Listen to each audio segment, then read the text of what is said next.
অধিকার নিয়ে যদি খেলবার চেষ্টা করেন, এটা সে আগুন যে আগুনে আইয়ুব খান পুরো ছারখার হয়ে গিয়েছে। এটা সে আগুন যে আগুনে শেখ হাসিনা তার গতি সহ জ্বলে পুড়ে ছারখার হয়ে গিয়েছে। এই আগুনে হাত দিলে তারেক জিয়া এবং বিএনপি সরকার তোমরা জ্বলে পুড়ে ভস্মীভূত হয়ে যাবে ইনশাআল্লাহ। ভোটের অধিকার বাস্তবায়নের জন্য যদি আরেকটি বিপ্লবের প্রয়োজন হয়, আরেকটি অভ্যুত্থানের প্রয়োজন হয়, সে অভ্যুত্থানের জন্য প্রস্তুত থাকবে তো?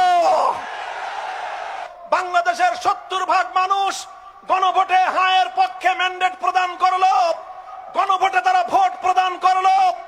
চিহ্নিত আওয়ামী লীগের দোসর এবং বিএনপির মধ্যে ঘাপটি মেরে বসে থাকা বাংলাদেশের শত্রুরা, আওয়ামী লীগের দোসরেরা নায়ের পক্ষে ভোট দিল। তারা 30% ভোট পেয়ে পরাজিত হলো।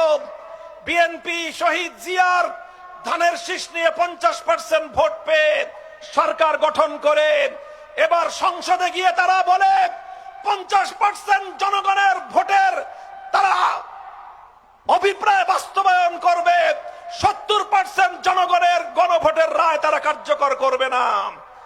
আমার কোনো কথা নাই, আমি পরিষ্কার ভাষায় তোমাদের কাছে বলতে চাই, হে খুলনার মানুষ, আমি তোমাদের কাছে আহ্বান জানাতে চাই, বাংলাদেশের মানুষ তাদের ভোটের অধিকার বাস্তবায়নের জন্য যেভাবে 1969-এ গণ অভ্যুত্থান করেছিল, নিজেদের ভোটের অধিকার বাস্তবায়ন করতে না পেরে 71-এ মুক্তিযুদ্ধ করে দেশকে মুক্ত এবং স্বাধীন করেছিল, ভোটাধিকারের জন্য শেখ হাসিনার বিরুদ্ধে লড়াই করে জুলাই বিপ্লব বাস্তবায়ন করেছিল, এদেশের 70% মানুষের ভোটের অধিকার বাস্তবায়নের জন্য যদি আরেকটি বিপ্লবের প্রয়োজন হয়, আরেকটি অভ্যুত্থানের প্রয়োজন হয়, সে অভ্যুত্থানের জন্য প্রস্তুত থাকবে তো?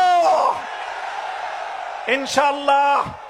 আমরা সরকারকে বলি, আপনার সুমতি হোক, খবরদার জনগণের ভোটাধিকার নিয়ে যদি খেলবার চেষ্টা করেন, এটা সে আগুন যে আগুনে আইয়ুব খান পুরো ছারখার হয়ে গিয়েছে। এটা সে আগুন যে আগুনে শেখ হাসিনা তার গতি সহ জ্বলে পুড়ে ছারখার হয়ে গিয়েছে। এই আগুনে হাত দিলে তারেক জিয়া এবং বিএনপি সরকার তোমরা জ্বলে পুড়ে ভস্মীভূত হয়ে যাবে ইনশাআল্লাহ। জনগণের অধিকার বাস্তবায়ন করেই আমাদের আন্দোলন ক্ষান্ত হবে ইনশাআল্লাহ। নাসরুম মিনাল্লাহি ওয়া ফাতহুন করিব ওয়া আখিরু দাওয়ানা আলহামদুলিল্লাহি রাব্বিল আলামিন। আসসালামু আলাইকুম ওয়া রাহমাতুল্লাহ।